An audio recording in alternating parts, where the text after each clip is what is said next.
Bonjour, je m'appelle.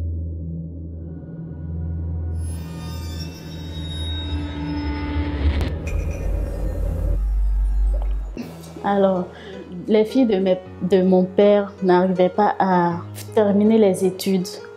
En général, elles abandonnaient les études en classe de 3e, 4e. Et là, devant une scène où l'une de mes sœurs refusait de partir à l'école, ma mère me demande est-ce qu'un jour je ferai pareil?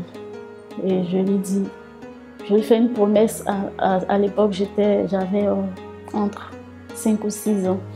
Je lui ai dit que non, ça n'arrivera jamais. Alors, cette promesse de petite fille va me suivre pratiquement toute ma vie. Après l'entrée en 6e, je perds mon père. Et à ce moment-là, tout mon monde s'effondre parce que c'était vraiment un grand soutien pour moi. C'était vraiment difficile cette époque parce que au moment où je manquais de certaines choses, je me souvenais que mon père n'était pas là. Et en classe de 3e, j'obtiens mon BEP, c'est pour la 2e fois. Et je rentre au village pour annoncer la bonne nouvelle à ma mère. Malheureusement, il y avait une autre nouvelle qui est venue tout effacer, c'est-à-dire que j'attendais un enfant. Déjà, il faut dire que durant ma grossesse, c'était vraiment difficile parce que tout mon entourage pensait que c'était la fin pour moi, les études, c'était fini. Et c'était vraiment difficile parce que à chaque fois que je voyais les élèves rentrer pour les congés, j'étais angoissée. Je me disais que j'avais gâché ma vie. Alors ça a duré quelques mois jusqu'à l'accouchement. 6 mois après, c'était la rentrée, je devais repartir à l'école. Là aussi, je devais laisser mon bébé, c'était un garçon, mon fils, à ma mère et partir. Un mois après le début des cours, mon tuteur me fait asseoir et me dit que ma grand-mère souhaite que je vienne au village parce que mon fils est malade. Et tel que je suis, j'ai commencé à retourner les questions dans ma tête. Vu que je n'allaitais pas le bébé, qu'est-ce que j'allais pouvoir bien faire? Qu'est-ce que ma présence allait pouvoir bien apporter à l'enfant? Alors là, quelque chose me disait que soit l'enfant était vraiment gravement malade ou il était déjà décédé. Le lendemain, je pars, je rentre au village et c'est avec des pleurs qu'on m'accueille. Mon bébé était décédé. J'ai beaucoup pleuré jusqu'à maintenant.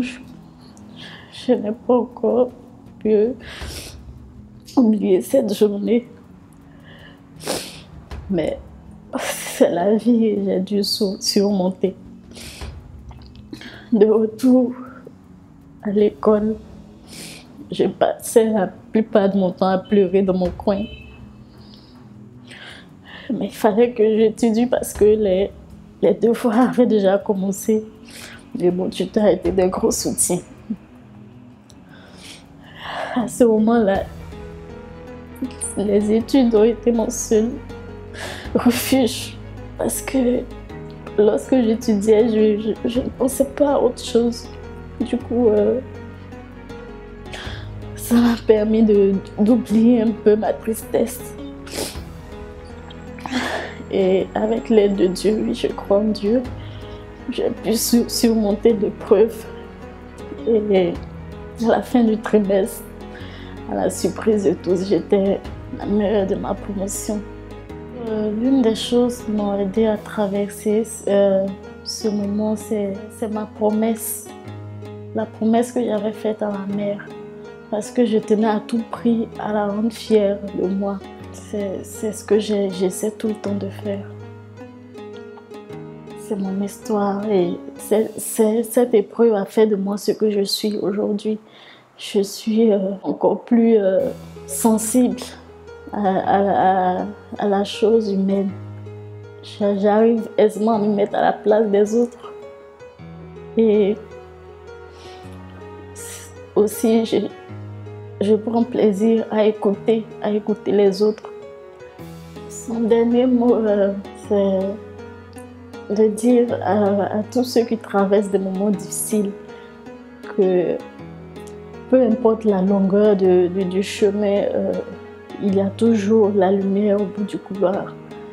Et il faut s'en remettre à Dieu et aussi ne pas baisser les bras. Dans chaque instant difficile qu'on traverse, il faut se souvenir de ses points forts et s'en inspirer pour se relever. Voilà.